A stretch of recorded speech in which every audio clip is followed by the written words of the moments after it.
Hello, everyone. I'm Dr. Amanda Peterson. I'll be your MC for today.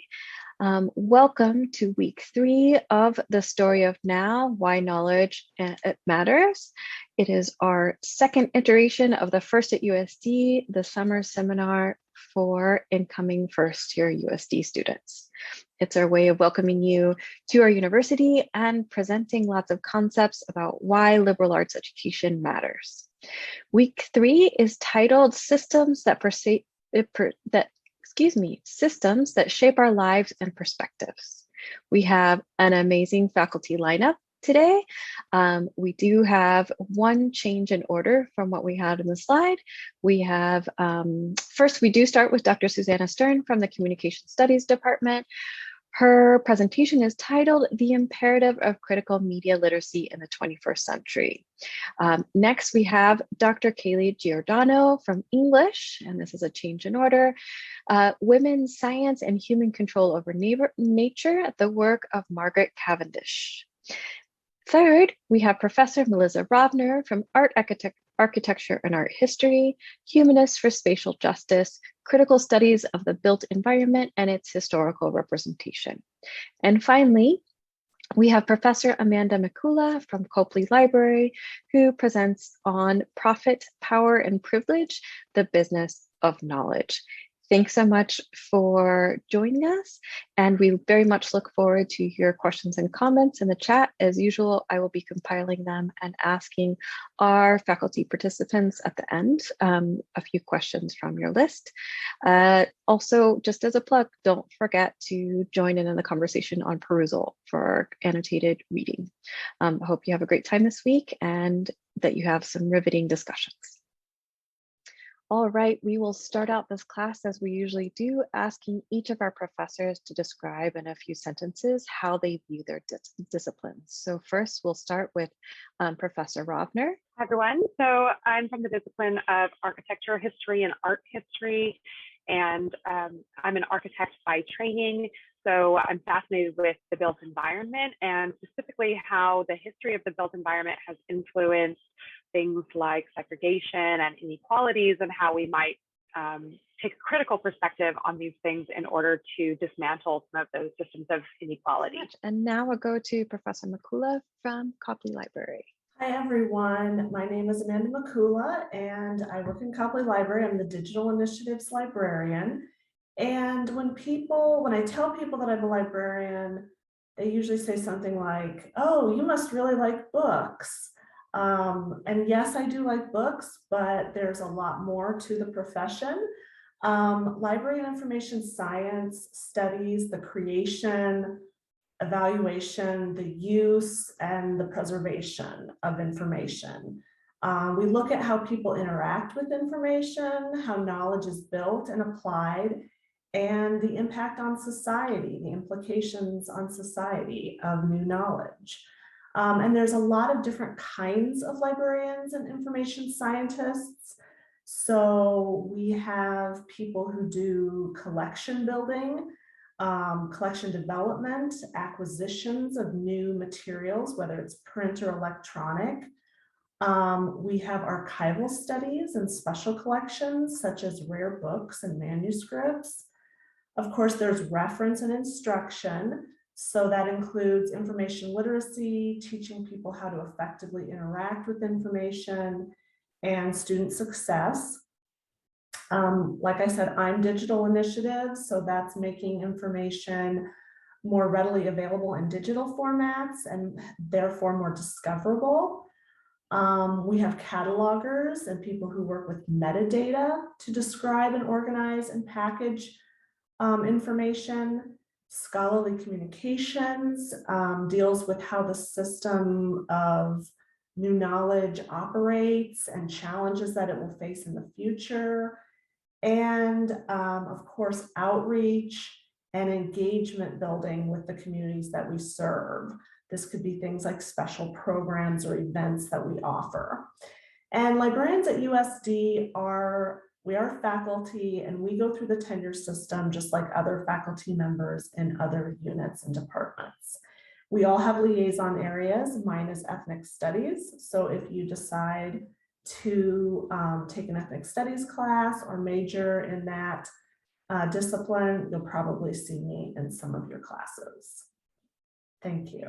And next we'll have Dr. Giordano, who will explain her discipline. Hi, everyone. My name is Kailey Giordano. I have my PhD in literature. I study 16th and 17th century England by practice.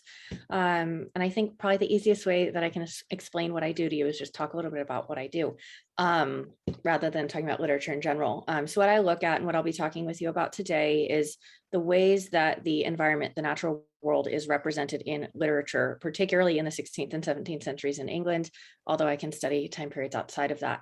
And what I'm interested in is the way that we represent the natural world in language, in literature, and how that actually changes the way we've treated nature in practice out in the real world over time. And that's basically what the field of literary studies does. We look at representations of things in literature within the context that they're produced. Thanks so much. Hi, everybody. I'm Susannah Stern. I come from the discipline of communication studies. So if you think about it, communication is essential to life, right? Unless we can share meaning with one another, we have no family, we have no relationship, we have no school, we have no society, we have no culture. So communication studies is really about understanding how communication processes take place everywhere from interpersonally, in terms of like, what do you think about yourself, to interrelationally, interpersonally, and then as far out as among the masses. And that's what I study. I'm interested in media in particular, how media impact people, how media are constructed and created. And that's what I'm here to talk to you about today. And I have one last thing, which is a little shout out to my niece who is on this call and is starting at USD in the fall. Hi, Kailey. Correct order. We'll start with Dr. Stern, who just presented herself. I'll pass it off to Dr. Stern. All the participants and I, should be able to share screens and all of that kind of things as well. So I'll give you the floor. Hi, everybody. Great to see you. So the title of my talk today is The Imperative of Critical Media Literacy in the 21st Century. This week, we're going to talk about systems that shape our lives and perspectives.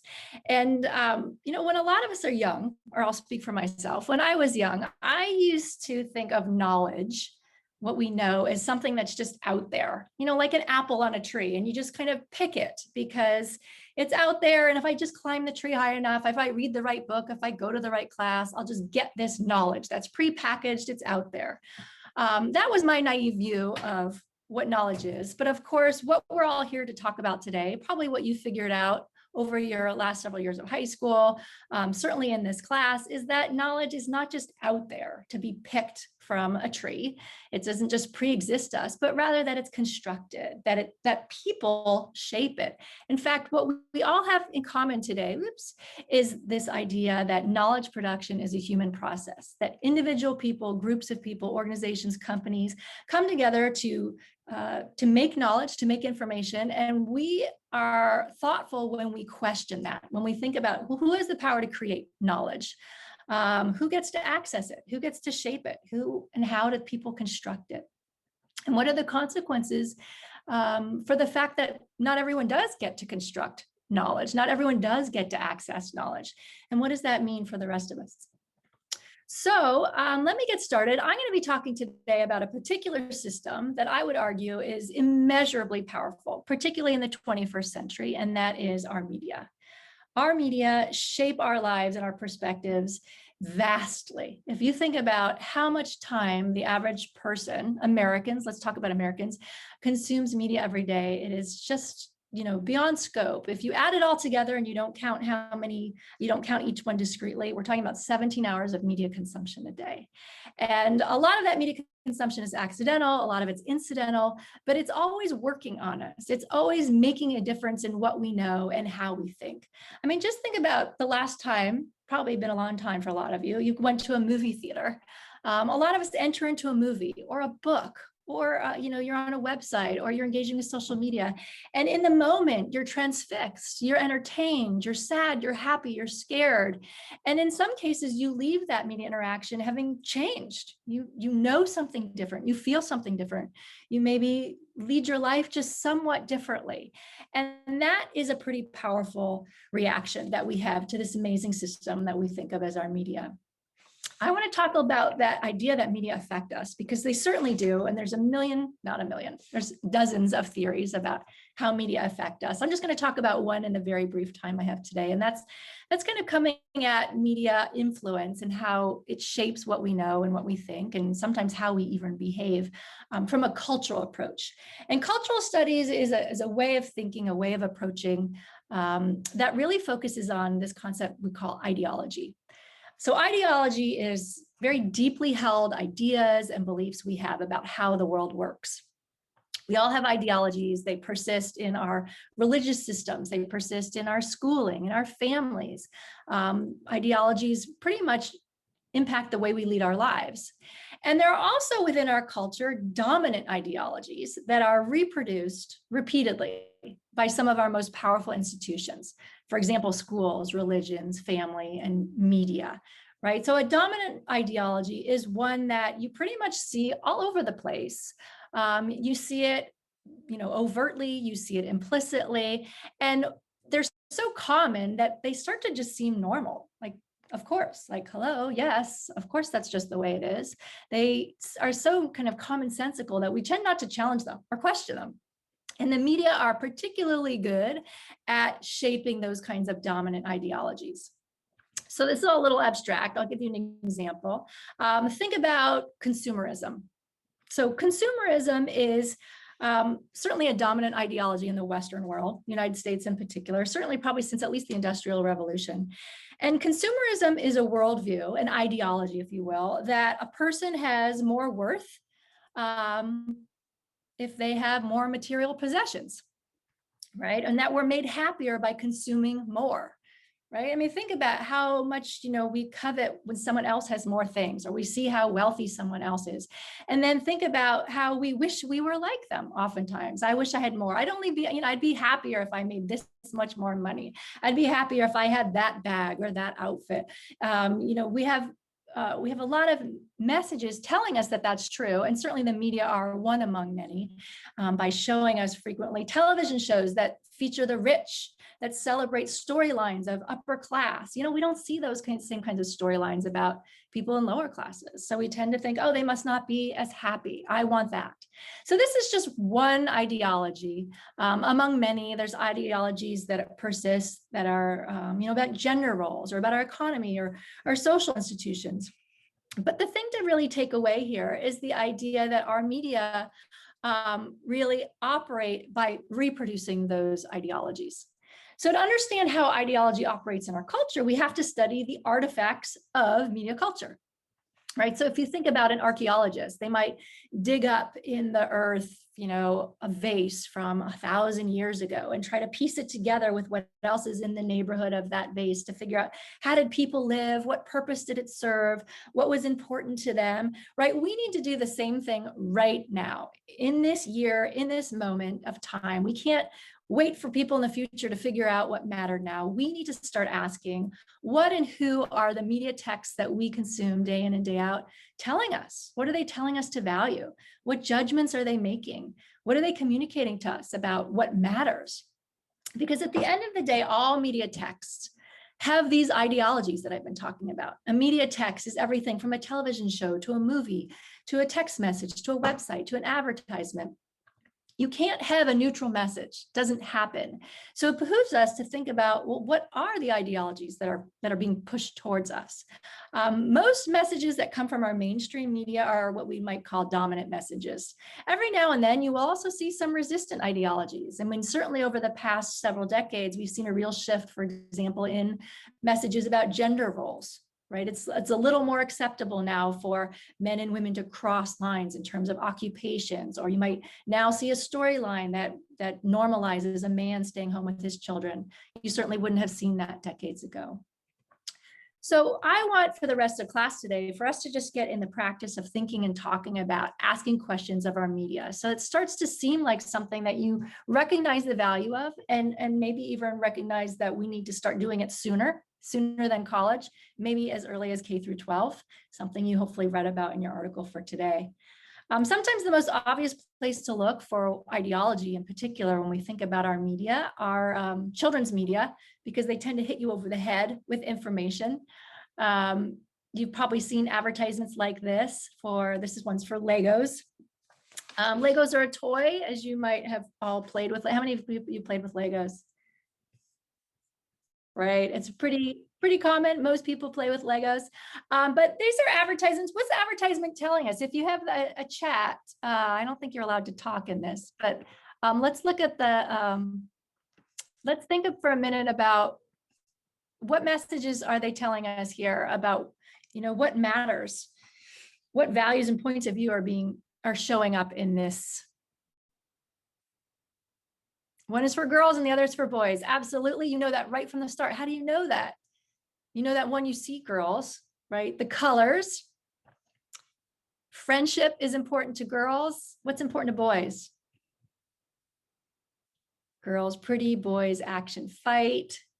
War, one is friendship, the other is action. War, heroism for boys. Girls aren't violent.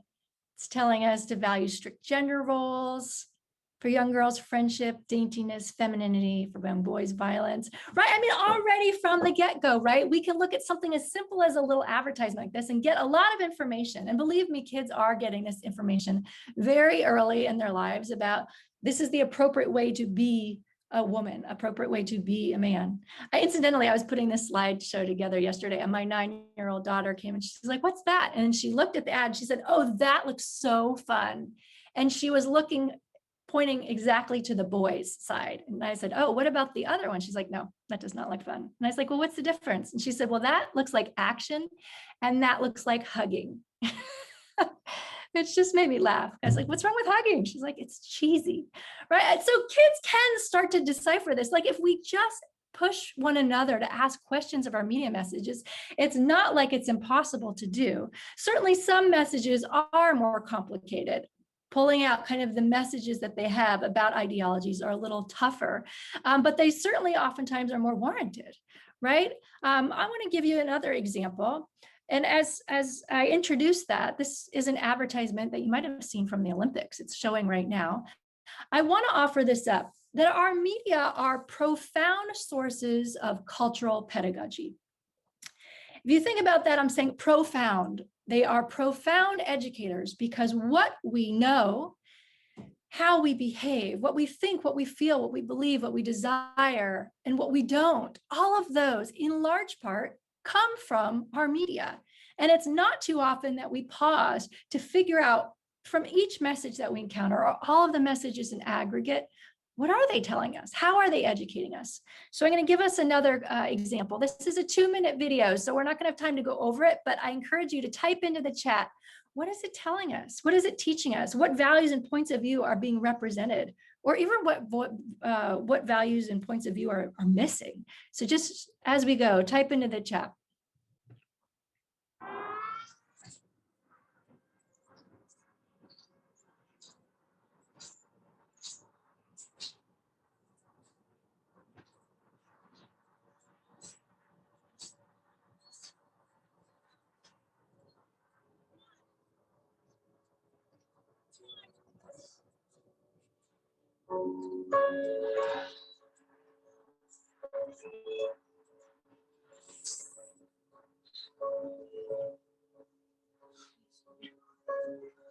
Está bem.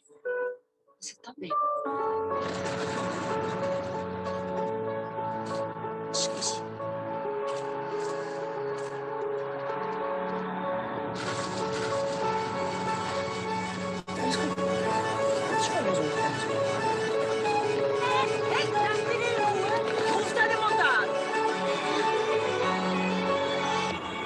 E aí, gatinha? Tu tá indo pra onde? Tu tá indo pra onde? 大赛马上要领先了。我不受得这个，儿子，你行的啊，你可以的。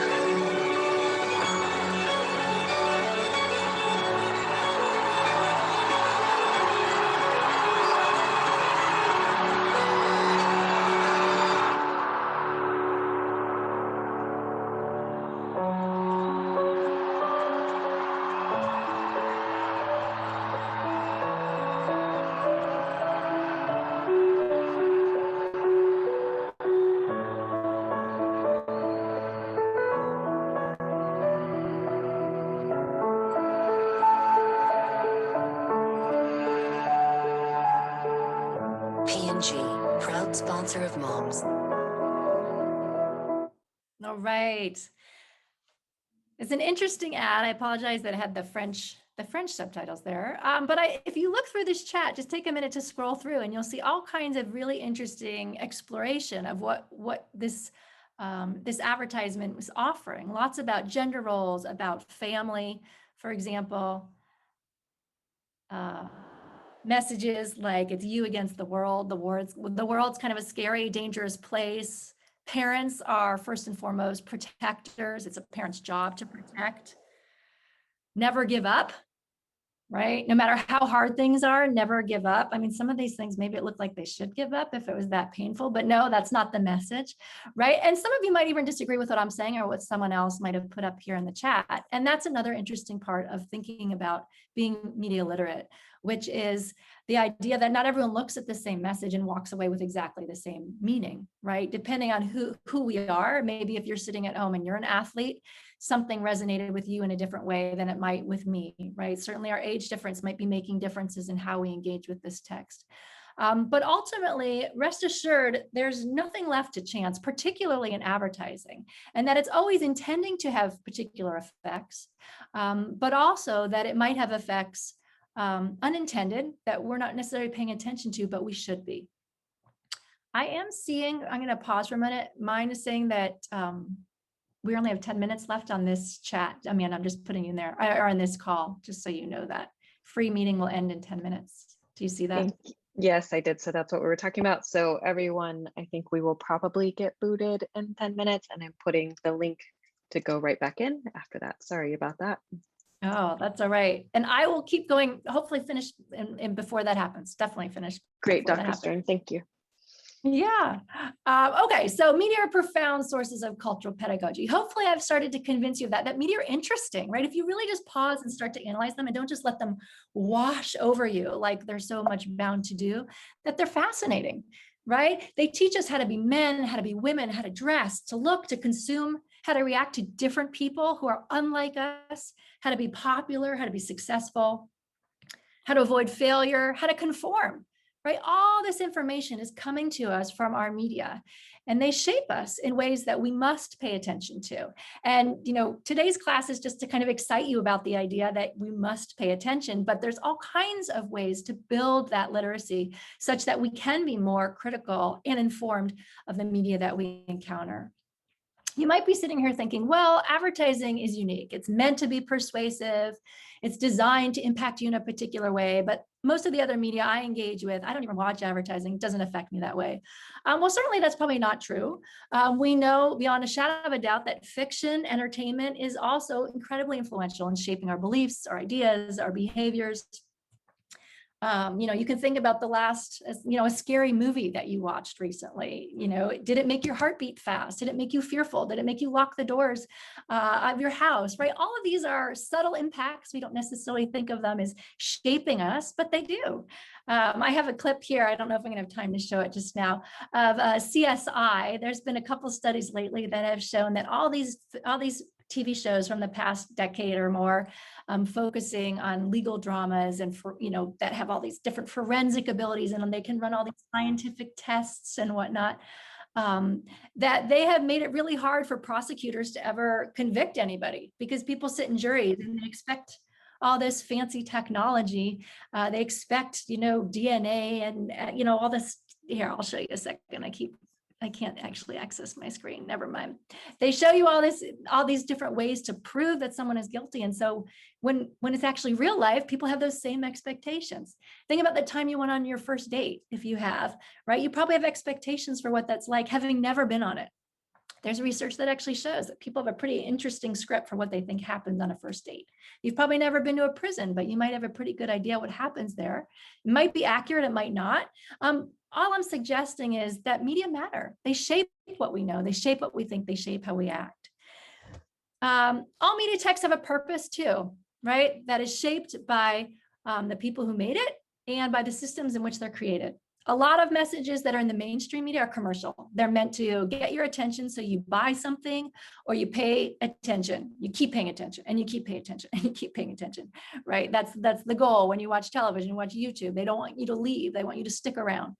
Right, and so that content's meant to pull you in, to create eyes, to sell to advertisers, or to have you pay, directly. A lot of messages are governmental, right? The government puts out a lot of information that's meant to impact us. I was reading the New York Times last night about a new public health initiative by our government right now to get more young people your age to get vaccinated. So they're recruiting social media influencers to put out the message that it's cool to get vaccinated, right? These are very intentional. If you were to come across some kind of social media post by Olivia Rodrigo, for example, you might want to pause and think about, like, why is she putting this message out there? Does she really care? Where's the message deriving from? What's the goal here? These are all parts of being media literate. It's not just commercial messages. It's not just fictional content. It's not just advertising that impacts us. But of course, it's also other sources of information about real life events. Again, all media texts have a purpose. Some of you might remember last June, Lafayette Square was cleared of protesters in advance of President Trump at the time having a photo opportunity in front of the Episcopal Church. I just want to show you two different videos to give you a sense of how the same event, ostensibly the same thing, can be captured so differently. And again, why it thus matters that we question who shaped this particular text, right? So this one was put out by the White House.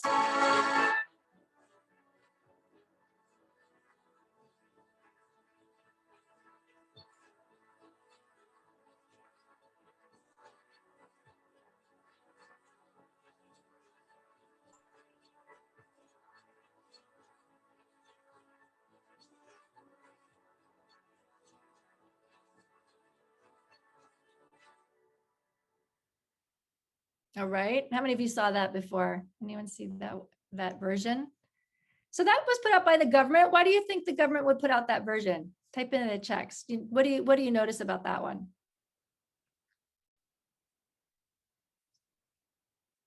Calm, very presidential music. Trump was in front. They look united. Positivity, very regal. Right? Like a regular day. Fantastic. So now I want to show you a different version. So this was put out by The Guardian, covering the same day of the event. Think about what's different.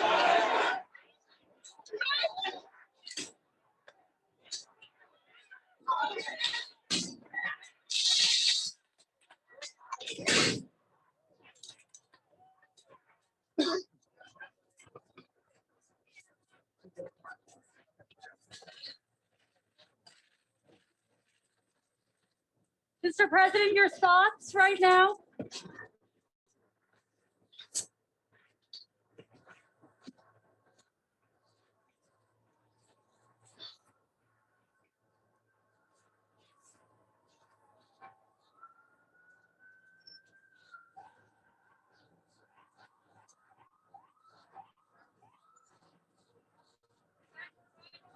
So I'm going to pause there just in the interest of time. And I don't offer either of these to you to say this one's true and this one's false, or this one's more real or that one's more real. What I do want to say is that someone's making decisions for all these media texts about what to show and what not to show. The Guardian put together two different time periods together, right, to create a story about the unrest and then President Trump showing up. What's important to recognize is that people have the power to shape the media that we consume. As news consumers in particular, we tend to think, oh, that's the news of the day. Like, that's what's most important. That's what happened. But of course, that's not true, because journalists, editors, publishers make choices every minute of the day about what to cover and how to cover. And those choices that they make frame what we come to see as reality. So all of this hopefully is meant to convince you that questioning and analyzing our media thoughtfully, informedly, is more critical now than ever. You know, we're spending 8 years of our lives watching television. Right now, we're spending 6 years of our lives engaging in social media. Media bombard us every which way, from cradle to grave, from morning till night, with all kinds of information coming from all different types of sources. We have to start paying attention. We have to start being critical. We have to start asking questions of our media, studying our media in ways that enlighten us so that we can be responsible. We can be responsible citizens in our democracy. There's a variety of questions that we can ask of the media we encounter. I hope you start to do this if you haven't already been doing it. I encourage you to take media courses at USD so you can do it even more. But to always ask of every text you encounter, who are all the possible people who made choices to create the text? What values, points of view, and ideologies are represented? Or just as importantly, what are missing from this text? Why was the text created or shared, and who does it advantage or disadvantage? Because rest assured, these media are constantly working upon us. We have the power to receive those messages thoughtfully. We also, moving forward, have the power to create messages for the betterment of everybody. Thank you all so much. Again, I'm Dr. Giordano, and all of my work is on 16th and 17th century English literature. So I'm going to talk to you about that today. So the title of my talk is Women's Science and Human Control Over Nature, the work of Margaret Cavendish. So for about 20 minutes, I'll talk to you about a woman who's very near and dear to my heart, a woman named Margaret Cavendish, who wrote in the 17th century in England. Here on the front of my slides is an image of bear baiting in the 16th century. So bear baiting was a sport that people went to go watch, where dogs would be set on a captive bear, and those dogs would basically attack the bear until that bear was killed. And you can see here that people are having a great time watching this thing unfold. And so we're going to be talking a lot about animal treatment during the 17th century today. So first, before I talk to you about the poems that I assigned as reading, I want to talk a little bit more about Margaret Cavendish herself. She was born in 1623 and dies at the age of 50 in 1673. She's tutored mostly at home when she was young, and she was very close to her brother, John. Her brother, John, went on to become a founder of the Royal Society. The Royal Society was the first government-backed and state-backed scientific institution in Western Europe. Very, very important to my research and to Margaret Cavendish's life. So because her brother was really involved in the development of the sciences in England at the time, Cavendish gets very influenced by this. Margaret Cavendish went on to marry a man named William in the 1640s, and William and his brother Charles were also very active in the scientific community of England at the time. So Margaret is surrounded by men in her life who are officially involved in the leading scientific developments in England during this period. Margaret herself was not actually allowed to participate in any of this because this was not regarded as proper women's work. So while she was adjacent to all of these things going on, she was near them, she was talking about the sciences with her family members, she was not officially allowed to join the Royal Society or participate in any of their activities. In 1667, though, she was the first woman ever to be invited to a meeting of the Royal Society. This is a pretty influential moment in England during this period. But what I want to say here is that while she was allowed to attend a meeting of the Royal Society, she was not allowed to officially become a member, what was known as a fellow of the Royal Society at the time. When she was allowed to go to this meeting of the Royal Society, the male scientific thinkers and the fellows of the Royal Society didn't perform experiments that they regarded as serious. Why? Because a woman was there. They thought that science wasn't considered, because it wasn't women's work, women were supposed to largely be confined to the home and do domestic work. They decided to perform experiments that were regarded as silly or trivial because they thought that's all a woman was capable of understanding. And Cavendish famously, after leaving the Royal Society that day, called the fellows of the Royal Society men that play with watery bubbles, because she realized they just performed a bunch of silly experiments for her instead of taking her seriously as a scientific thinker in her own right. Over the course of her life, she published a ton. She wrote 15 treatises of what we call natural philosophy. Natural philosophy is the study of the natural world. And so it's really just the term for science in the period that Cavendish is writing. So she wrote 15 treatises on the sciences in her own lifetime. She published them under her own name, which is really remarkable for a woman of this period. Most women would have published anonymously because women were not supposed to be writing and publishing under their own name during this period. So she's very involved in the sciences. She's also a poet. I asked you to read some poems for today. She was a playwright, an essayist. She wrote a biography of her husband and an autobiography as well. And so she really is, I would say, probably the most prolific woman writer of the 17th century. Prolific just means that she wrote a lot. So to say she's the most prolific woman writer is she's the woman who wrote the most, at least that we know of now.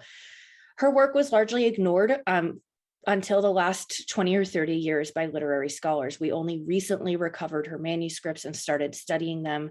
And now she's pretty popular in literary studies for a number of reasons that I hope to convince you of today. The poems I assigned are primarily about how we treat the natural world. And what I want to show you is that the reason that Cavendish is writing these poems when she is because of the view of the animal and plant worlds in 17th century England. Most of her poems are kind of working against the predominant attitude towards nature during her lifetime. So I'm going to contextualize that a little bit by talking to you about the view of the natural world in 17th century England, so you can understand a little bit more about what's going on in her poems. Although I think if you've read the poems already, you'll find that, or when you read them, you'll find that they feel very contemporary and very of the moment today. So let's talk about two men, Francis Bacon and René Descartes. So Francis Bacon writes this text called the New Organon, which roughly translates into English as the new instrument of science. This text, the New Organon, is laying out the scientific method that we really still use today. At the end of part one of this text, the New Organon, Francis Bacon tells us that the whole purpose of scientific endeavors is to restore the right over nature that was given to us by God. And he says, remember, we got this right in the very creation of the universe, when God, in the Western tradition, so Christianity, when the Christian God created the universe in 6 days with the seventh day of rest. And so Bacon talks about the book of Genesis, which retells the story of the creation of the universe. If any of you have ever read the book of Genesis, you'll be familiar with this story. If you haven't, then I'm going to tell you about it right now. So in the book of Genesis, God creates the universe. One of the things that he does is he creates humankind. He creates Adam and then Eve on the request of Adam. Once they've both been created, God gives Adam total dominion over the earth. He says that you have total power over the birds in the sky, the fish in the sea. You have total power over every creeping thing that creepeth over the earth. And that's a direct quotation. I've always liked that quotation from the book of Genesis because I think it emphasizes just how total and absolute Adam's power is, to have power over every creeping thing that creepeth over the earth. I mean, you have complete control over the world around you. And so when Francis Bacon comes along in the 17th century and says, that's the right over nature we were given by God, and the whole purpose of the sciences is to make sure we get that right back, that the right that Adam and Eve lost when they disobeyed God in the Garden of Eden. I mean, it can open up really menacing views over of the natural world, right? To believe that human beings have total superiority over things in nature, that there is this fundamental separation between us and the natural world around us. It tangibly affected the way the scientific thinkers of 17th century England were treating animals and plants in the natural world. Cavendish was real familiar with Francis Bacon's work, and so was really concerned about this kind of attitude. And this attitude was not just held by Bacon himself, it was shared by the leading male scientific thinkers of Cavendish's day. Another scientific thinker of Cavendish's day, René Descartes, you'll probably know him for his very famous statement, "I think, therefore I am," or also for his contributions to mathematics during this period. He comes up with this idea called the bet machine, and translated into the English, it's the beast machine. This is the idea that human beings are fundamentally different from the natural world because human beings have minds and souls. And the idea was that animals did not have minds or souls. They were mere machines. And as machines, they were unable to think or feel. If you extend out the logic of that line of thought, animals cannot think or feel, it means they cannot suffer. And so the beast machine attitude towards the natural world gave rise to or justified all kinds of experimentation on animals that involved an immense amount of suffering But because the male scientific thinkers of Cavendish's day didn't think animals could suffer, these scientific thinkers had no problem with it. So what you see during the 17th century in England is practices like vivisection become quite popular. Vivisection is the dissection of an operation on live animals. And again, these scientific thinkers saw no problem with that because they thought animals have no minds and no souls and thus cannot suffer. And so there's no problem operating on them live. You also see a greater interest in the use of animals for sport, things like hunting and bear baiting, which I just showed you an illustration of. And also cockfighting was quite popular. Cockfighting is when you set two roosters basically against each other, and you fit their talons and their legs with spurs. And then you basically set the roosters on each other and they fight to the death. And so you see all kinds of run-of-the-mill exploitation of the natural world and then the use of animal for sport. And this is a direct result of the way the natural world was represented in language, right? Starting with someone like Francis Bacon saying, we have total dominion, the right to master the natural world. And someone like Rene Descartes who says animals cannot feel. Cavendish is thinking directly about these kinds of attitudes towards nature and starts to think about the problems with that. If we start thinking that animals can't suffer, what kinds of horrible treatment are we going to inflict on them? And how should we maybe treat them instead? And so I'm asking you to read just a couple of poems from her work. She wrote hundreds of poems, but these ones are really, really powerful, that start to challenge the kinds of attitudes that we see from men like Bacon and Descartes. So just in the last part of my presentation, I want to walk through a couple of passages from these poems to show you how Cavendish is trying to reshape our thinking. So the first poem I want to look at is called Dialogue Between an Oak and a Man Cutting Him Down. I'm not going to look at the whole thing. I definitely do not have time to do so, but we're going to work through these couple of sections. So the poem starts with the oak facing the man who is about to cut this oak tree down. And the oak talks about all of the things that the tree does for human beings. The oak says, look, I provide you shelter during a storm. I provide you shelter when you've just performed labor in a field and you're hot and sweaty and you need some shade. I get the birds to sit on my branches and sing for you. I do all of these things for you, and you want to cut me down. So that's kind of where we're entering into the poem. So the oak is talking to the man here, and the oak says, in wintertime, my shoulders broad did hold off blustering storms that wounded with sharp cold, and on my head the flakes of snow did fall, whilst you under my boughs sat free from all. And will you thus requite my love, good will, to take away my life and body kill? For all my care and service I have passed, must I be cut and laid on fire at last? We'll pause there for just a moment. So what is going on here? The oak saying, look, I used my shoulders, my huge branches to shelter you from storms, right? And you sat free under those branches. You sat free from all kinds of bad weather. And you requite my love by trying to kill me. Requite's a word that you're probably all familiar with in another form, the word unrequited, or the phrase unrequited love. To say that you're experiencing unrequited love means that it's not returned, it's not reciprocated. And so the oak tree saying here, you'll exchange or reciprocate or match my love. I do all of these nice, kind things for you by taking away my life and killing me. What is that, right? Why is that just? Is that right? And so the tree redescribes this by saying, I've cared for you, I've served you well, and you want to cut me down and lay me on the fire? Surely that can't be how you treat me. And then the tree does something amazing by talking about chopping down a tree as a form of human torture. So the oak tree says, and thus true love you cruelly have slain, invent always to torture me with pain. First you peel my bark and flay my skin, hew down my boughs and chop off every limb. With wedges you do pierce my sides to wound, and with your hatchet knock me to the ground. I mind shall be in chips and pieces small, and thus doth man reward good deeds with all. So how is the tree being tortured here? Its bark is being peeled, like skin being flayed. Here, when I talk to students about this, I always talk about the scene in Game of Thrones. I don't know if I'm too old to make that reference at this point, but there's a horrible scene in Game of Thrones of Theon Greyjoy being tortured, and his skin on his fingers is being flayed.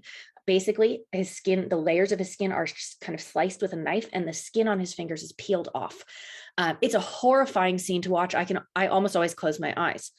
And Cavendish is saying, when we chop down a tree and we peel its bark first, aren't we just doing the same thing as flaying its skin? And if you're not okay with torturing a human being, why are you okay with torturing a tree? Really kind of forcing us to extend that logic out and really ask ourselves about the moral treatment of a tree.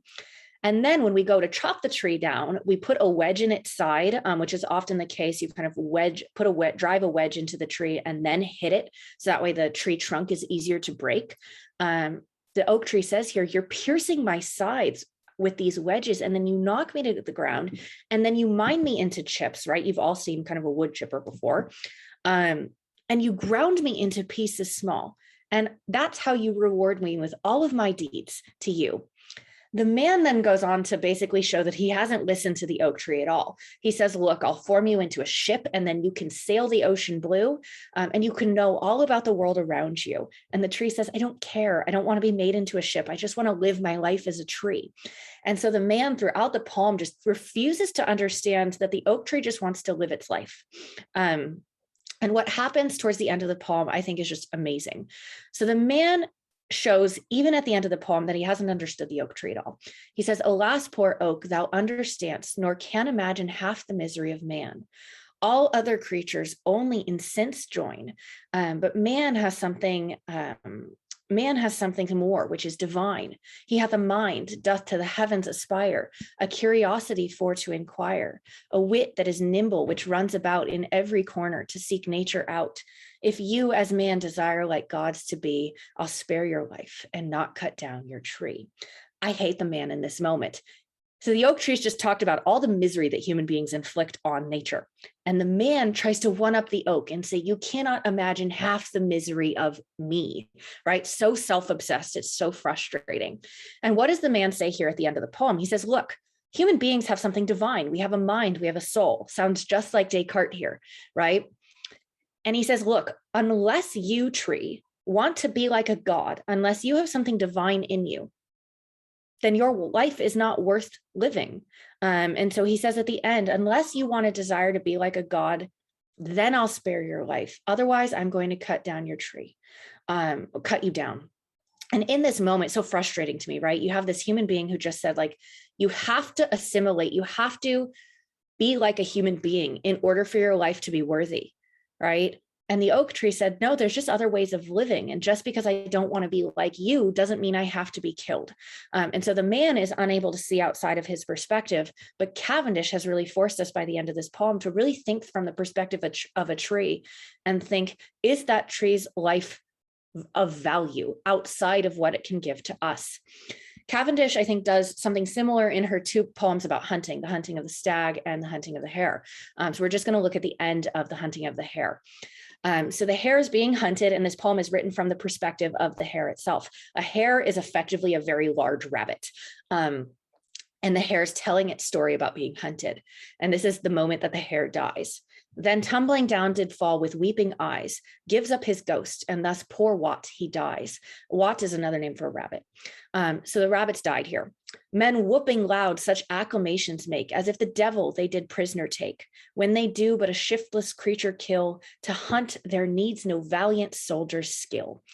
But man doth think that exercise and toil to keep their health is best, which makes most spoil, thinking that food and nourishment so good, an appetite that feeds on flesh and blood, when they do lions, wolves, bears, and tigers see, to kill poor sheep, straight say they cruel be.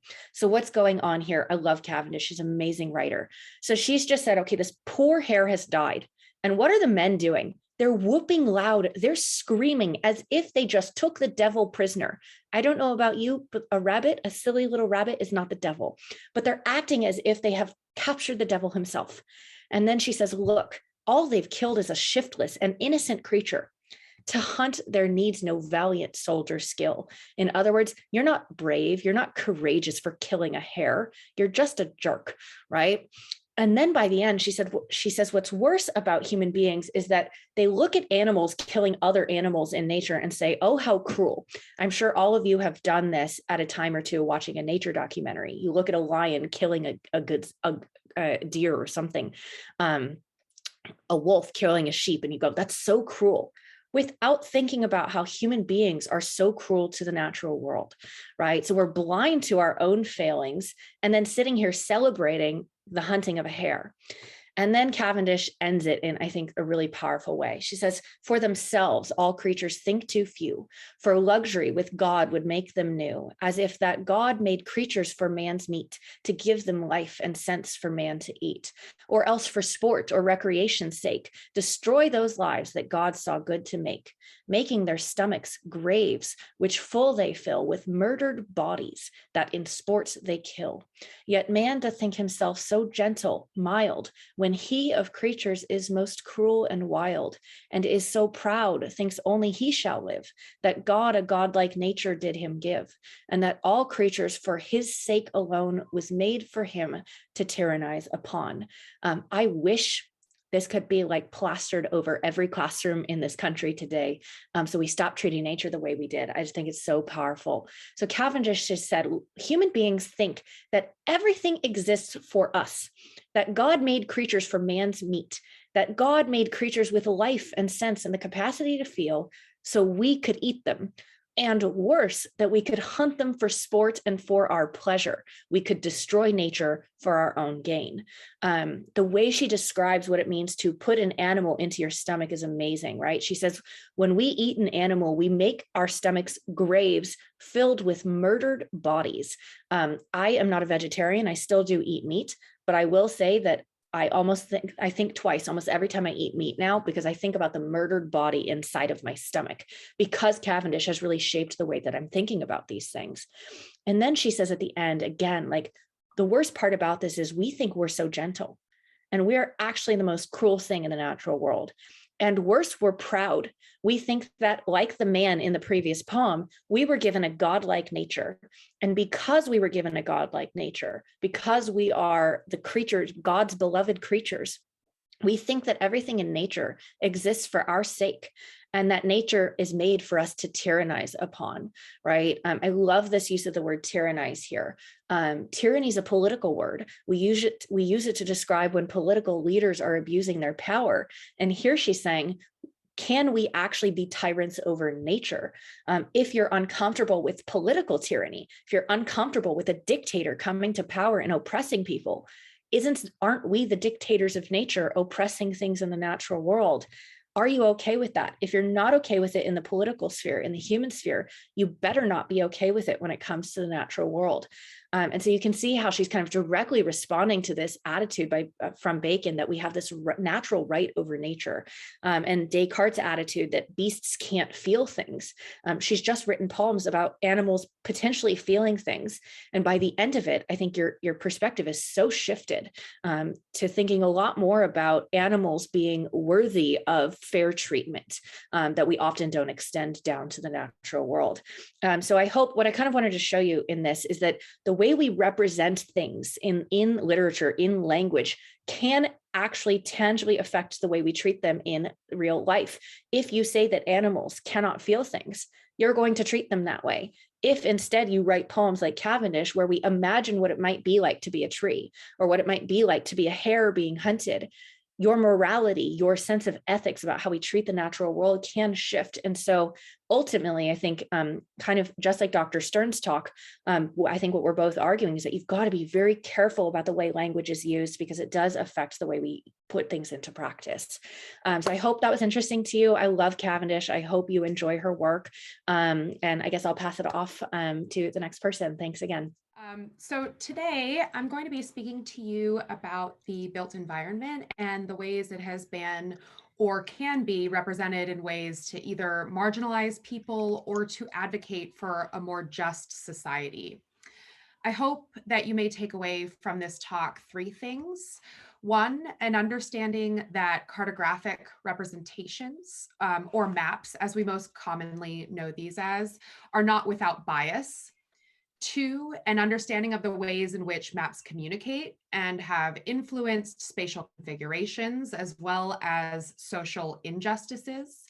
And three, insights into the potential for cartographic representations to be used to influence a more spatially just society.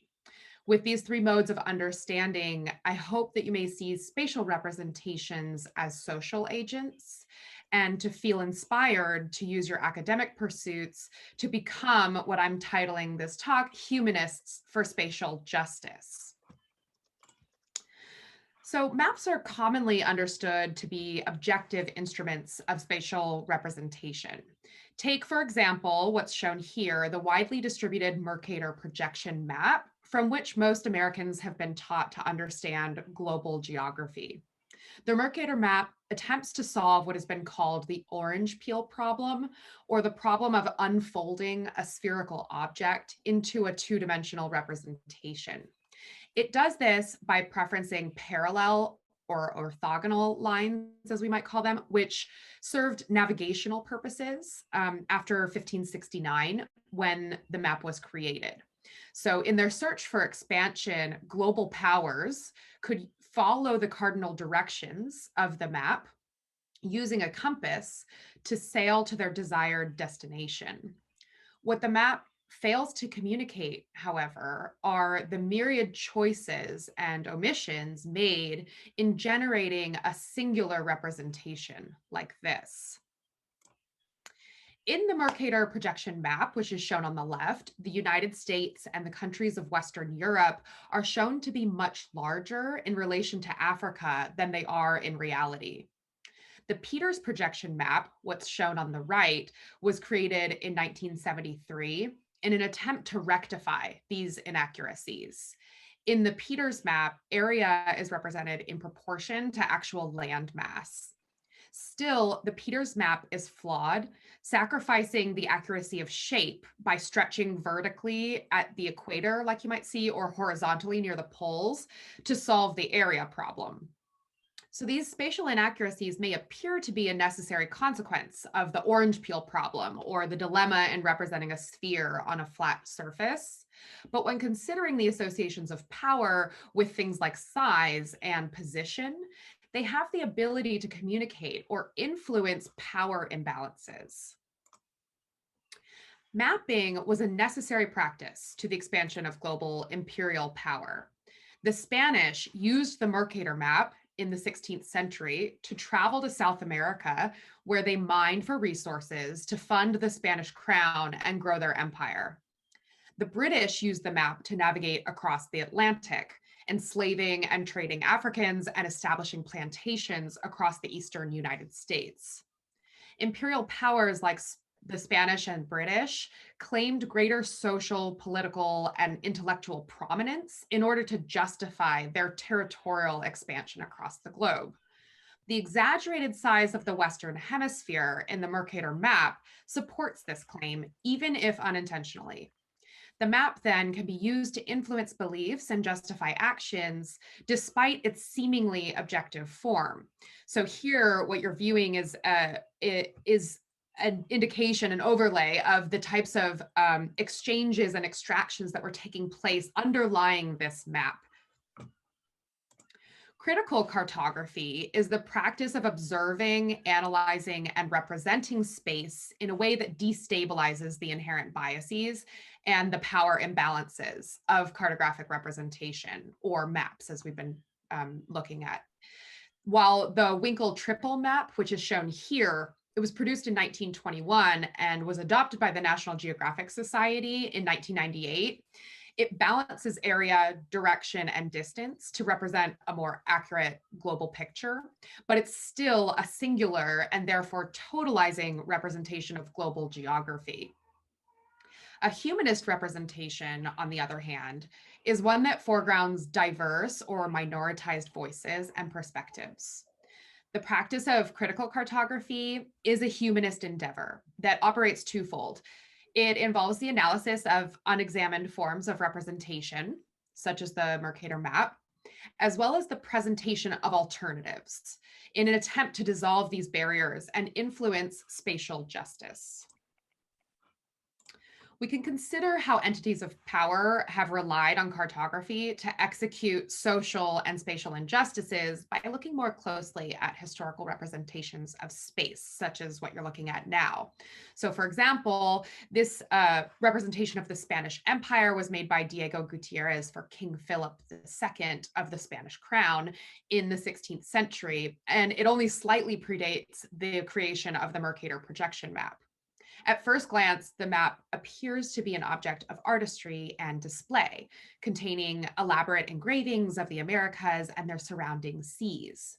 Upon closer examination, however, the map tells a story of conquest.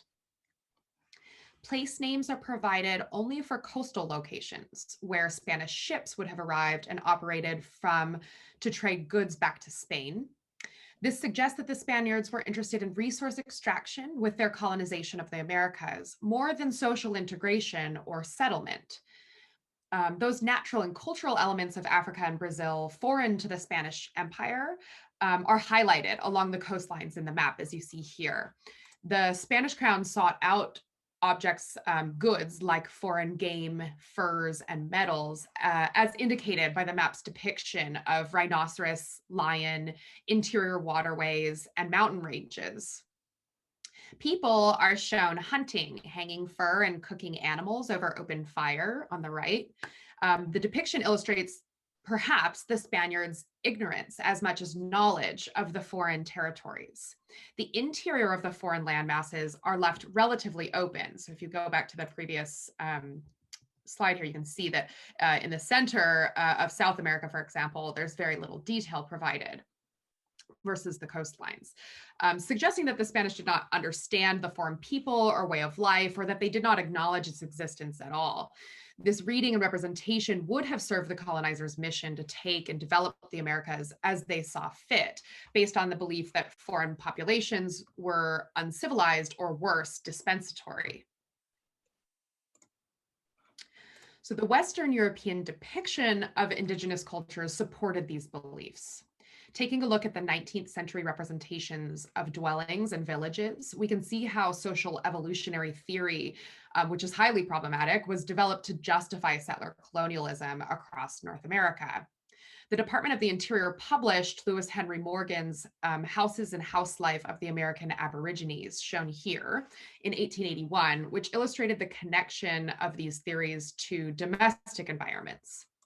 Morgan argued that domestic invention occurred in successive stages, or what he called ethnical periods. Clustered cabins, hogans, or thatched huts, what's shown on the left here, were associated with the earliest stage of human development, what Morgan called savagery. What's depicted in the middle, the longhouses of the Iroquois Indians, were associated with the second stage that Morgan defined, called barbarism. And on the right, what are pueblos were considered an advanced form closer to the patriarchal private property of white civilization, which Morgan argued was the upper echelon of societal evolution.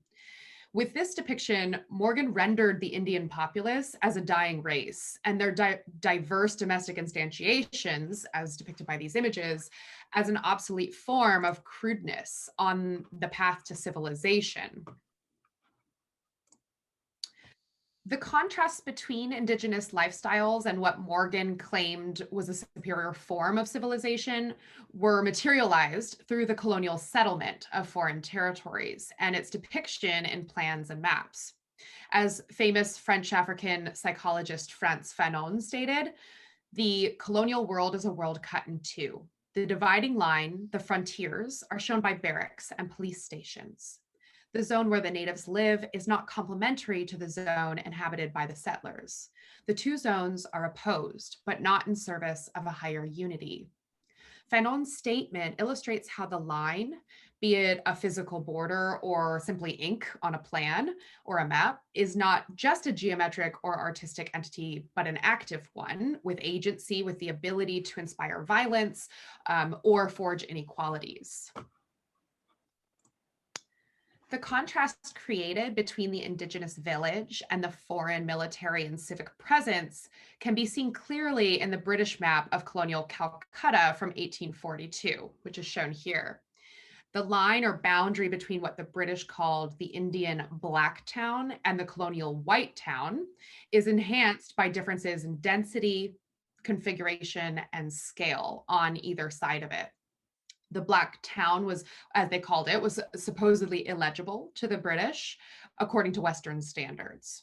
So you can see that depicted by the density on the outside there. That is what they called the Black Town. That was the indigenous Indian fabric. Rather than negotiating with the culture and way of life of the Indian population then, the British treated a portion of the indigenous fabric as a blank slate, carving out a separate space for their foreign operations, which you can see within the beige, yellow, and pink portion here, which is Fort William, the colonial center for the British. The British took advantage of multifaceted geometries for their new military outpost to enhance lines of sight toward the river, as well as toward the interior landmass. Triangular balconies, shown in the pink mass on the right, were traditionally used to survey and protect the waterfront from potential enemies arriving by sea. The 360-degree usage of this form at Fort William suggests that the British saw the interior and the Indian populations who lived there as potential threats to their security as well, not just incoming ships. The lines surrounding the colonial complex, in this case, thickened and serving as roads, as you can see on the outside there, further separated the British from their surroundings, and a physical buffer was created between the foreign British presence and the native Indian fabric through the lines of the plan. Critical cartography suggests that this buffer was not merely physical, but ideological. In depictions of the space like this one shown here between the colonial complex and its surroundings, the line becomes one between British and Indian culture and ethnicity.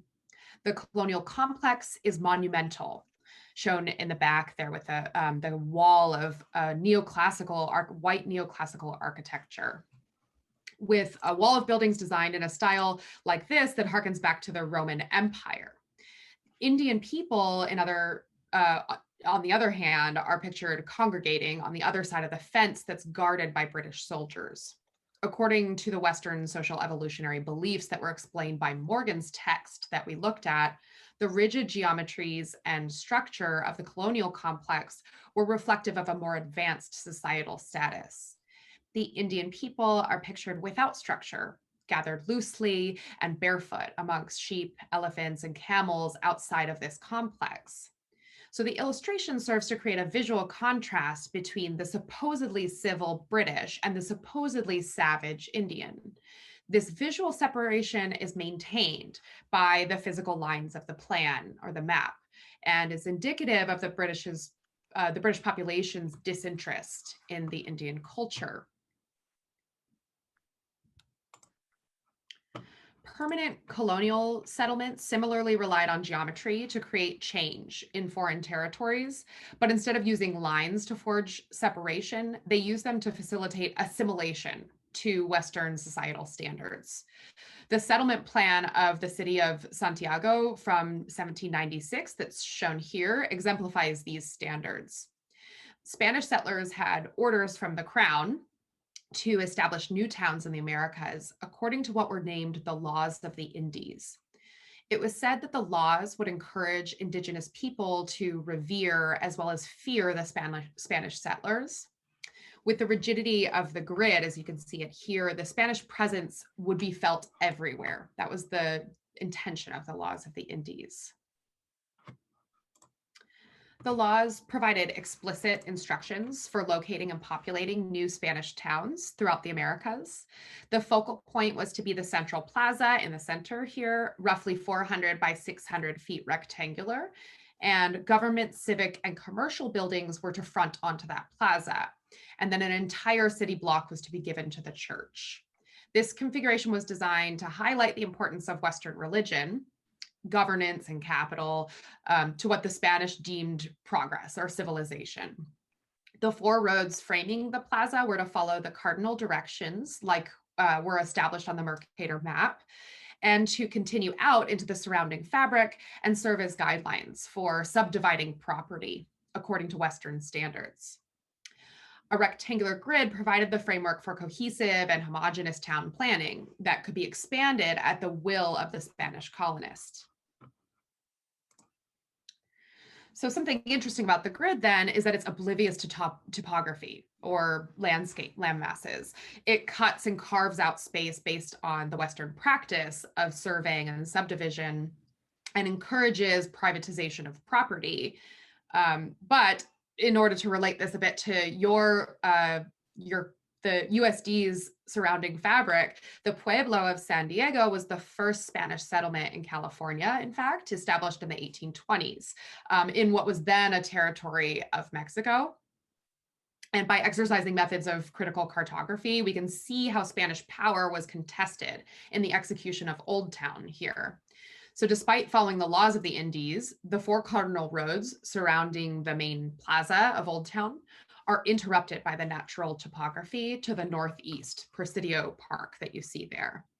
The Mission Hills and the adjacent waterways were home to indigenous populations. And so the resiliency of these landscapes in the underlying topography gives us an idea of pre-colonial life that the grid of the plan attempted to obliterate. The pre-colonial culture of indigenous Mexican peoples can also be seen in the maps commissioned by King Philip of Spain in the 16th century, though it takes a critical perspective to discover these. The map of Cholula, Mexico here was drawn for the king by an indigenous artist from San Gabriel near New Spain, what was then New Spain, formerly Mexico.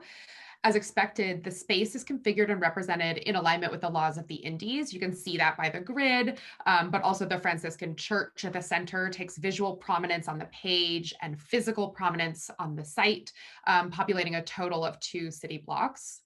And the marketplace and town's government surround the plaza. Smaller churches are shown to populate the grid of the surrounding neighborhoods as well. So all of this to say that this is a Western representation is in alignment with their types of visuals like Renaissance representations of Western Europe. But if we look at the top right corner, which I've zoomed in for you on the right image here, the spilling of the pyramid Tolan Cholula over the grid in the top right disrupts an otherwise ubiquitous Western perspective. So the pyramid was associated with Native symbolism and held great importance in the beliefs and cultural representations of indigenous peoples. Through a small act like this, the imposition of the pyramid over the road suggests an assertion of Native culture against the new Spanish order, that perhaps the indigenous artist from San Gabriel was asserting a sort of agency through this minor representational shift. So I'd like to bring this into the contemporary perspective and ask you, what are the orders of today? To think about that. How are people contesting these orders and with the way that maybe they use and represent space? One of these might be city sidewalks. They're contested spaces. While they claim to be public space, they're riddled with restrictions that prevent the public from defining how they are used. In cities like New York and Los Angeles, street vendors have been banned from using the sidewalk to earn a living and provide a public service. Though on the map, it is just a line in space then, in practice, the sidewalk is a policed boundary, like the buffer zone between white and black town in colonial Calcutta, according to the British. One does not see the street vendors when viewing a traditional map. In fact, the map can be used to limit all that it does not represent. Spatial ethnography is a practice that can be used to convey activities that have been erased on maps and in the built environment. The practice of spatial ethnography involves analyzing and documenting the hidden layers of cartographic representations, namely the human activities. So a critical practice called the Sidewalk Laboratory, or otherwise known as SLAB, has exercised this method to better understand and represent the sidewalks of Ho Chi Minh City in Vietnam. And that's what I'm showing you here. Using on-the-ground spatial ethnography or observation, SLAB documented the comings and goings of street vendors and other creative sidewalk activities as they transitioned throughout the day. And so you can see in the red notes here, this is a very analog process. They're on the ground, they're taking notes, and they're seeing how these things fluctuate over time and creating a layer over the map that would otherwise be hidden by the traditional cartographic representation. Then they augmented an aerial map of the site with a representation of the sidewalk that they witnessed over time.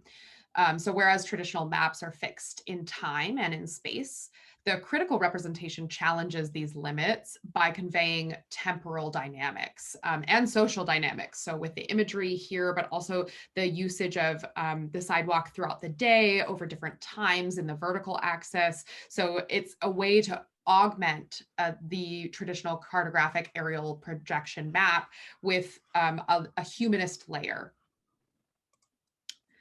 So images like text are communication devices.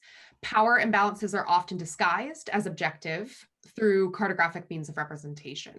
While the map or plan can be used to enact violence, as with the eradication of indigenous lands and peoples by settler colonialists, it also has the potential to inspire spatial justice.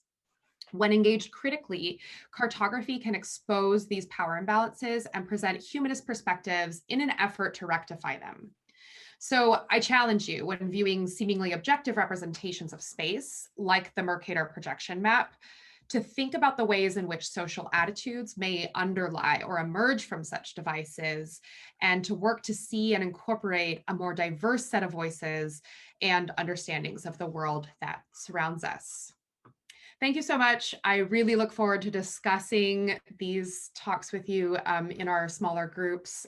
Please do ask questions, and I look forward to talking with you more about them. Thank you. So I'm going to be talking about power, profit, power, and privilege, the business of knowledge. So today we're going to be looking at knowledge, information, scholarship, and the economic side of it, the money side. So to start with,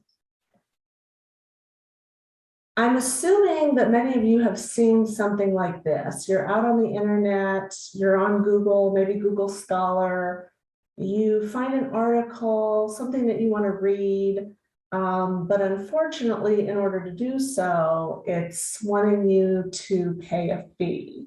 And we're going to talk about this and why this is problematic. Okay, so here are some guiding questions for our time together today. The first one goes back to the slide that I just showed you. Have you ever discovered something you want to read only to find that you have to pay in order to look at it or to download it? What kinds of information will you have access to while you're a student at USD? And why is that? And also, what about after you graduate? Will your access change? And if so, why and how? As an author, if you publish an article, you have rights to that work that you publish, right? Where does new knowledge come from? Who is creating it? Why are they able to create it? Are they compensated? Are they paid for that work? How does that work exactly? And then a really big question, should knowledge be free? Is access to information a basic human right? Okay, so let's just keep these questions in the back of our mind as we go through the presentation. So all of the questions that I just posed kind of circle back to the idea of scholarly communication. And I don't know if this is a term that you've heard before. You might have heard the term scholarly publishing. The two terms are often used interchangeably, but let's have a definition of what this actually means. Well, according to the Association of College and Research Libraries, scholarly communication is the system through which research and other scholarly writings are created, evaluated, and disseminated to the scholarly community, and also preserved for the future. And this system includes both formal mechanisms. Typically, we would think of it being publication as an article in a scholarly journal, or might also be called a peer-reviewed journal. But it also includes informal channels. This could be something like an electronic listserv or an academic social networking site. It could be something like Twitter, just a way that academics and scholars are sharing information. And one of the key characteristics of scholarly research is that it is created as a public good to facilitate inquiry and knowledge. So there's that is like the pinnacle, that is why it happens. It's for new discoveries, new breakthroughs, things that are going to benefit the public, benefit society. Okay, so that is a goal of this whole process. So we're gonna pull back the curtain and look at kind of what goes on behind the scenes with scholarly communication. This is a diagram that shows you the flow from the very initial idea to the final publication and when readers are able to access the information. So typically we think of new research and knowledge as starting with an idea, something that someone wants to know, a question that they have. And this could be an individual researcher, it could be a group of researchers, it could be a student and a faculty collaborating together to do research. But it can take a lot of different forms, but then research is conducted. There's a specific methodology that the researchers will use. It could be qualitative, more text-based, or it could be quantitative, looking at numbers and stats and those kind of metrics. But in any case, they have the idea, they do the research, and then they package it in a way where they write what they did and their findings. And then this, in most cases, will take the form of a scholarly journal article. So they will submit their article to a journal in the hopes that it is published. And that journal, then the editors of the journal will assign peer reviewers. Peer reviewers are experts in the field. They have a background in the subject matter. And so the peer reviewers scrutinize the article. They're looking for whether or not the research was conducted to a gold standard of practice. They are looking to make sure the writing is clear. They are basically vetting the article so that before it goes to readers, it goes through this process to make it as strong as possible. Okay, so the peer reviewers, they look at the article and then they recommend to the journal editor whether or not this article needs more work or whether it's ready for publication. Now, in many cases, they will recommend revise and resubmit. They'll say this article, it has strengths, but it is not quite ready. And here's the reasons that it's not ready. The author needs to work on this article some more. So then the author will, in most cases, go ahead and revise the article, resubmit. It'll go through peer review once again. And then if and when it is accepted, it will be published. The journal will publish the article. They will work with the author on all kinds of details that they need. They'll schedule it for a specific issue, and then it will be published. Now, some journals publish in print. Many journals publish electronically. Some journals do both. They have a print version and an electronic version. But in any case, once it's published, how then do the readers get access to it? How are people able to look at the article? Well, in most cases with scholarly journals, the library, the academic libraries on a university or college campus will pay a subscription fee in order to provide access to the journal to all of their readers, all of their members of their campus community. So this will be students, faculty, staff, researchers, etc. That's how readers get access. But you'll notice that there are some readers who are left out because this is a model for readers who are at academic institutions. So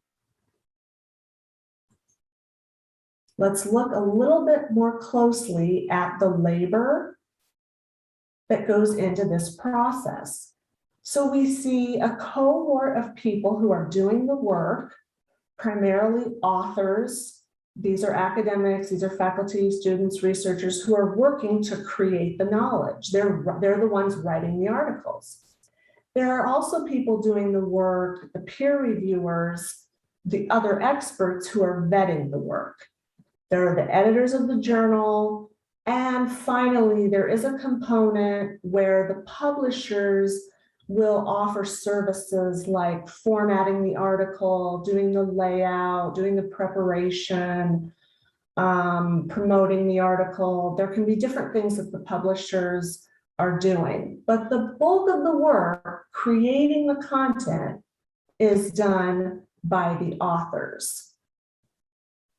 So, who is paying for this work to be done? Well, in many cases, the government is paying. There may be grants or there are studies that the government is funding because they need to know something. They need advances in research. So the government pays, and in effect, taxpayers are paying for this research to be done as well. In some cases, even authors are paying for the work to be done, because if they choose to make their work available open access, sometimes they're asked to pay a fee for that, and we'll come back to that. And of course, libraries are paying because they're the ones subscribing to the journals. And in some cases, readers, people find an article they want to read and they'll just decide they want to pay for it. Maybe they don't have access to it otherwise. So we see who's doing the work, who's paying for the work. Well, what about then who owns the work and who's being paid? Here's where we really see the imbalance, because it's the publishers who do, in fact, in many cases, they own the work, even though they're not the ones doing the lion's share of the work. Why do they own the work? Because in order for the author to publish the article in the journal, the commercial publishers will ask or will require the author to sign what's called a copyright transfer agreement. And that means that the author, they own their own copyright, but they have to transfer it and give it away to the publisher. And then they're very limited with what they can do with their own work going forward. So then the publishers, they want to own the work, and they're also the ones who are getting paid, because they're the ones who are charging, in many cases, very high fees for access to these journals. So as we can see here, there really is an imbalance. There's a lot that's going into paying for the work and doing the work, but when it comes to who's owning and getting paid, it's mostly the publishers. And this is a concern. This is a challenge. So we have this imbalance, not only then between who's doing the work and who's being paid, but we also have an imbalance when it comes to readers and people who have access to information. So we have the information haves. These are people generally who are affiliated with an academic institution. So people who are with USD, we are very privileged in the amount of information access that we have, or people whose occupation or employer provides access. In some cases, you might work for a law firm, or a hospital, and maybe your employer pays for you to have access. People with money, people with resources, people who can afford the information, people who have access to a library. And typically this is more so, the information haves tend to be people who are in the global north, or what used to be called as developed countries. Information have-nots are people who are outside of academic organizations, people who don't have the means to pay for it, people who don't have access to a library, people who are in very rural environments, for example. And likewise, it tends to be more so people in the global south, or what we used to call developing countries. So there's a widening gap between these information haves and information have-nots. Now, if you read the article, one of the articles for today was by Barbara Pfister, and she does a good job of kind of giving the overview, giving the foundation of this situation, this model that we currently have and why it's in crisis. And one of the things she says is that the problem with scholarly publishing is that the business model it has adopted generates so much income for those commercial publishers that they have to protect it against the danger posed by scholarship being shared freely. The only way that this current business model can survive is for information to be scarce or an expensive commodity available only to those who can afford it. So when we say the business model currently generates so much income, how much income are we actually talking about? Well, we're talking about upwards of a 37% profit margin. And this is a profit margin higher than even tech companies have, such as Apple or Google or Amazon. These commercial publishers have astronomical profit margins. And when we talk about information being scarce and expensive, that's because they're charging thousands of dollars for just even a single journal in some cases. And at the same time, libraries' budgets year after year are shrinking. And so libraries are able to afford fewer and fewer journals. And therefore, their communities, their students, their faculty have access to fewer articles every year because of this situation. So I know that's rather sobering, but let's talk about something that has emerged that more and more academics are talking about and working towards. And that is what's called open access. So we've been talking about how research really provides the foundation for modern society. It leads to breakthroughs. It leads to better lives, providing new treatments for disease, finding solutions for things like global warming, building new industries, etc. Research is vital, vitally important. But our current system for communicating research is based on an old model. It's based on a print model. Even though research is largely produced with public dollars by researchers who share it freely, the results are hidden behind these technical, legal, and financial barriers. Barriers that are maintained by the publishers and restrict access to a small fraction of users. But open access is a call for the immediate free online availability of research articles and the right to reuse them in a digital environment.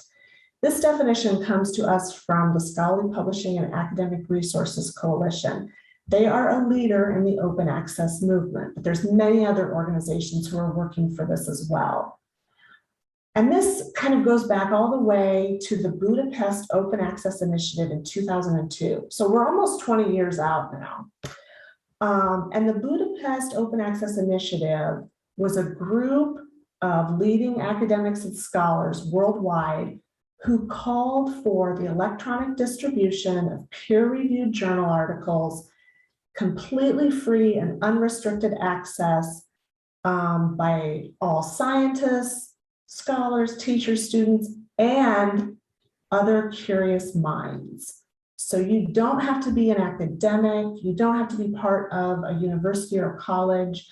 In the open access movement, the idea is that everyone has access to information, rich, poor, regardless of where you're from.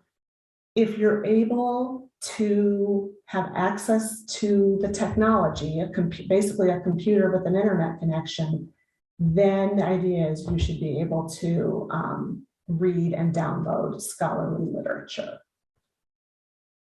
And there's many benefits to open access.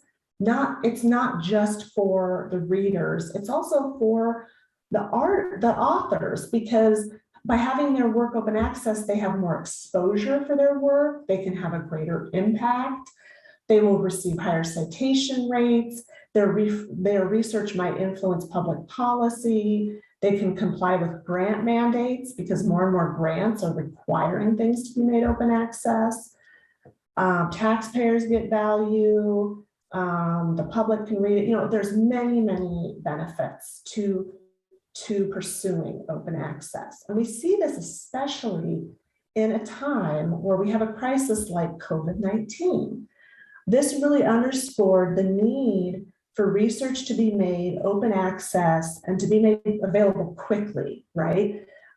Because if one researcher at one institution is working on something about COVID-19, working on a vaccine or working on an advance, they need to know what other people are doing elsewhere as soon as they can, so that they can collaborate and they can communicate, and they don't duplicate efforts, but rather they complement efforts. And also so that the public can see, as knowledge unfolds in immediate time, the public can see what's happening and can understand those implications.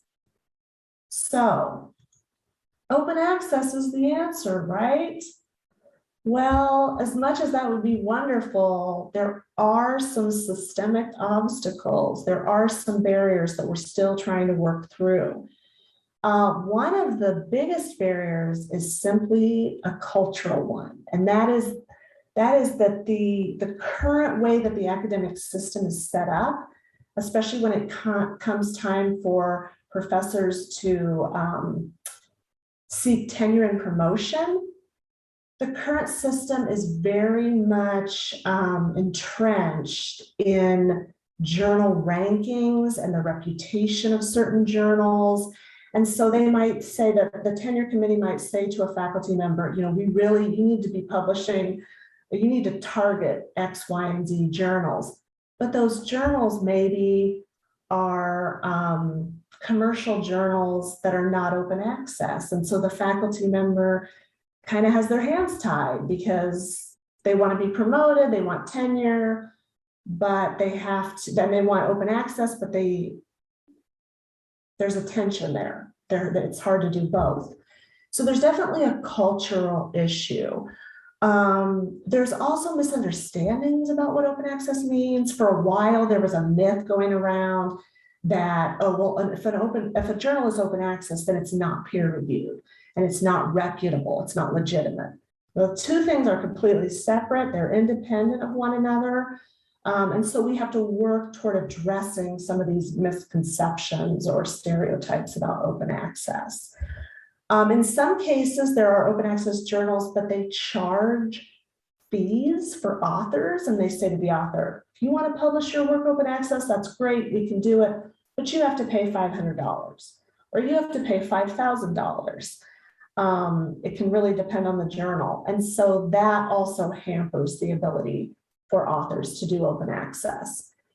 And of course, perhaps most of all, there is a large resistance from commercial publishers because, as the Pfister article made clear, they want to protect their profits. They don't want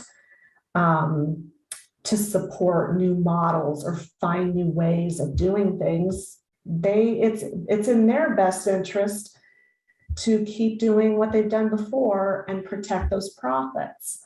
So while librarians and other activists are talking about new workflows and new business models, they get pushback from commercial publishers. All right. Well, what is something that you can do if you're interested in working towards a more just and equitable scholarly communication system, or a world where there's more open access? What are some things you can do?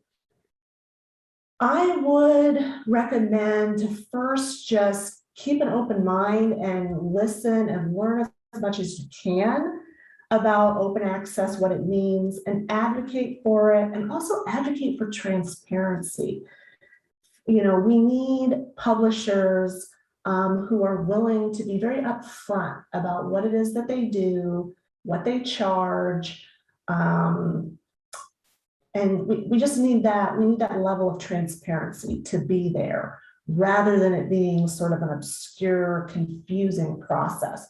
Because misinformation really thrives, right, when things are unclear and not clearly shared and communicated. Also, don't pay for articles.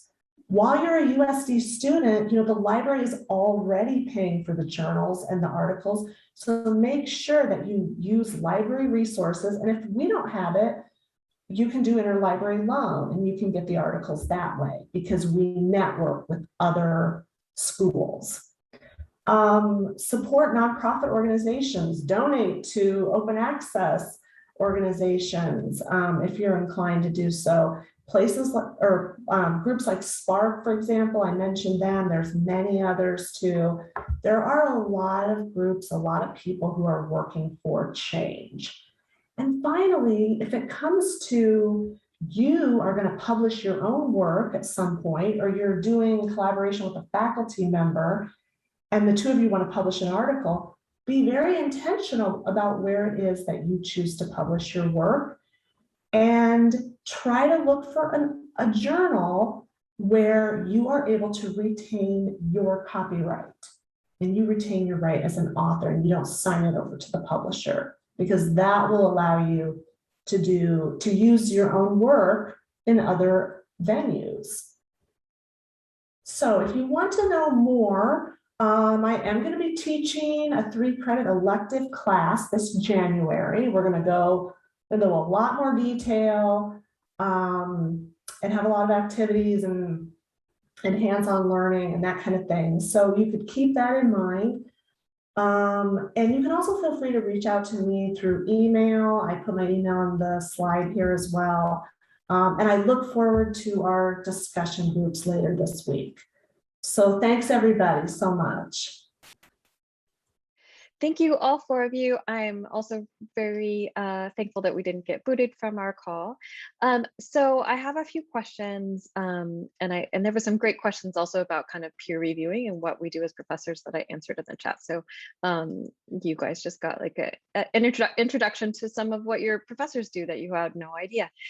So I'm going to start with our first question was to Dr. Stern, and there were 2 questions that were really similar, and it was kind of about how do we kind of think about children and their access to like social media, and also the different kind of playthings. So oftentimes, you know, students now have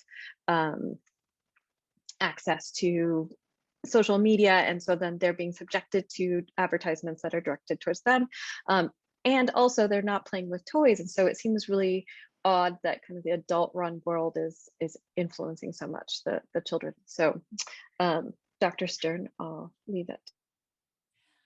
I'm unmuted. Okay.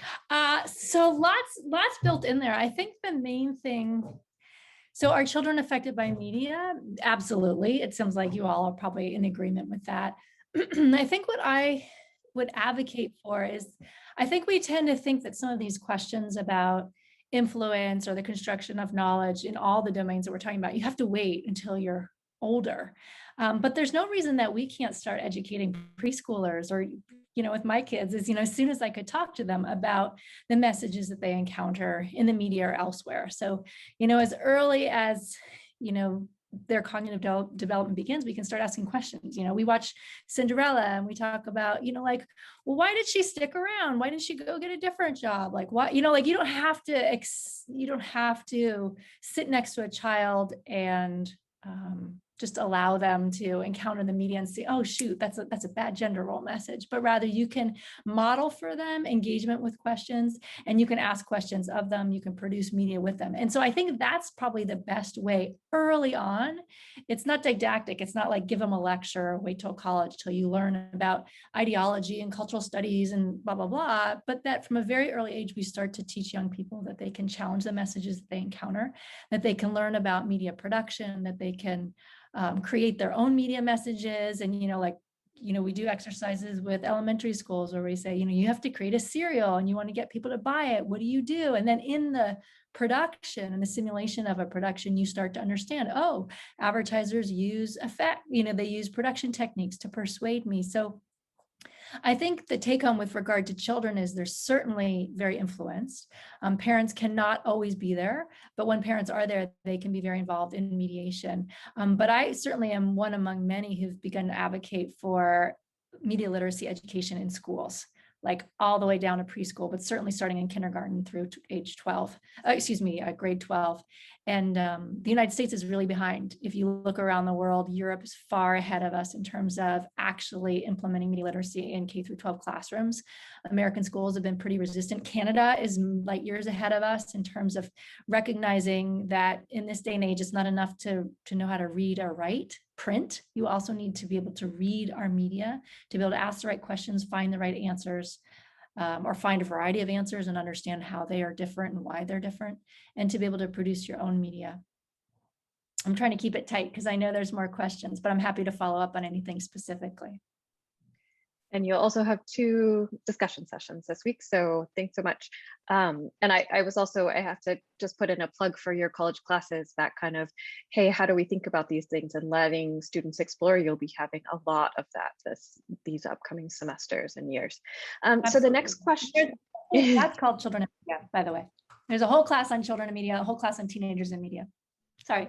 Okay, great. And then, so the next question is for Professor Giordano, and I'm going to try to combine the two questions into one. And one was kind of asking, what's the line between dominion and exploitation? And then also someone made a really great observation about how personification is so necessary for us to actually think about these questions. So I'll give. Thank you for that, Dr. Peterson.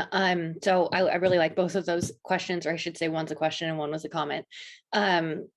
Cavendish, I'll answer it from Cavendish's perspective. For her, she thinks that she's not advocating that we can never use nature. She, in some senses, says that would be impractical, right? Human beings would not be able to live if we did not use resources from the world around us. But the kind of upper limit she puts on it is use what you basically need. And her problem is that most of us, even the best of us, far exceed what our basic needs are in our use of nature. I like to think of myself as someone who treats the natural world well. And yet there are so many things in my life, if I actually sat down and wrote them down, I'd realize that I exploit nature in way too many ways that I'm comfortable with, for all sorts of, I think, good intentioned reasons. So to answer that question, really, it's like she's comfortable with dominion to the point that we're using it only for our basic needs. And then anything outside of that is really exploitation.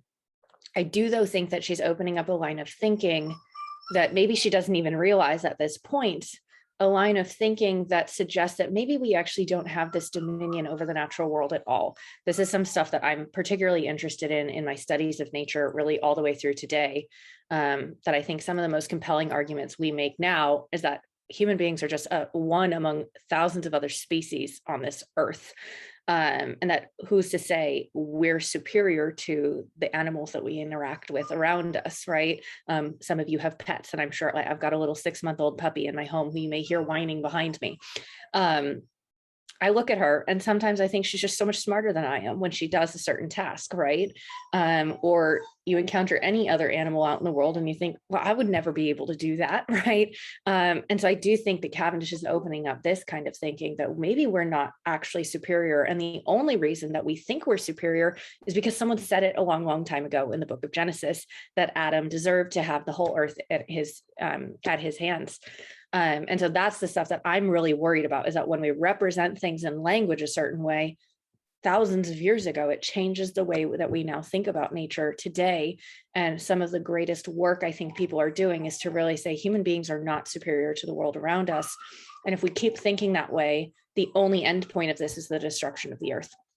This is why I really liked the comment from the student about, I'm sorry if I don't remember the name when I caught it in the chat, from the student about personifying nature, and how Cavendish sees this as it's like the only way we can actually write about nature is to personify it, right? To say, well, I'm a human being pretending to be a hare in this poem, to imagine how it might suffer. That student commented that that is also a very selfish way of doing things, right? But it's something we can't escape. We're not going to be able to get into the mind of a rabbit and actually feel and hear what's going on from their perspective. But it shows that we do. It's sad that we kind of have to personify to make the treatment of animals look like human torture in order to get us to care about hurting the natural world, right? That we can't just say, well, actually, maybe we're harming the tree by chopping it down. So all really interesting comments. And thank you to those of you also for the questions that I didn't get to answer. Thanks. Thanks. And so Professor Rovner, we had a question two questions actually that I'm going to kind of put into one as well. And the question was, can we never look at maps as something objective without subjectivity? And the next question was really related about governments and structures of power. And so is there ever a map that we can't look at through that lens of objectivity or structures of power? Yeah, these are such great questions. So thank you to the students who asked these. I would say the things that are underlying a map's production, like measurement and scale and mathematics and science and geography, these are things that we take to be truth, right? And so hopefully what I opened up with my talk was that even these truths, representation, like you're saying, will always have a sort of subjectivity in the way it's represented. So whether or not a measurement is a measurement is a measurement, there's a way that measurement is shown in a particular language or a particular style, and that those things communicate biases. So that's great that you pick up on that. And the question is, well, can you ever have an unbiased map?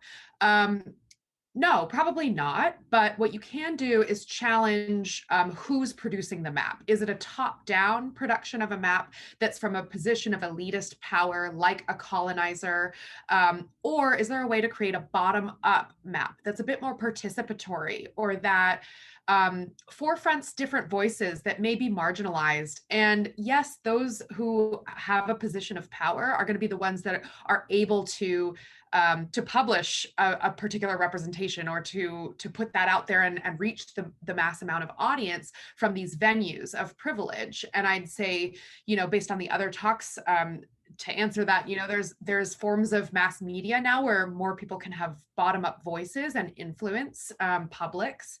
And there are open access kind of platforms. So I would encourage you to think through ways of representation that might incorporate some of these ideas, that you might advocate, use your academic position, which is necessarily one of privilege, myself included, to advocate for these different voices that are not encapsulated by the singular totalizing worldview of a colonial empire or something like that.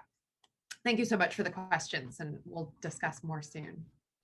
And that dovetails really nicely into Professor Makula's talks. And I wanted to give an example that's super related to both my research and what Professor Rovner was doing. I, for example, study gender violence and often the murder of women in Mexico and Latin America. It's a difficult thing to document. It's a difficult thing to have perfect numbers on. And there is an activist who started a crowdsourcing map that links to articles and news pieces and reports of victims that aren't necessarily coming from the governmental report. And this is an example of a bottom up kind of mapping. Now, is that more factually correct?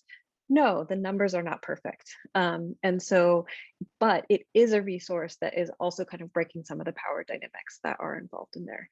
I know it's time. I also want to remind you guys also to go to Perusal this week and chit chat. I was reading all the comments from this week, and there are some amazing comments from your colleagues and students who are asking super interesting questions that are related to the discussions and the readings that you're having. So I will see you all next week, and Dr. Dominguez will be here too. And I hope you guys have great discussions this week.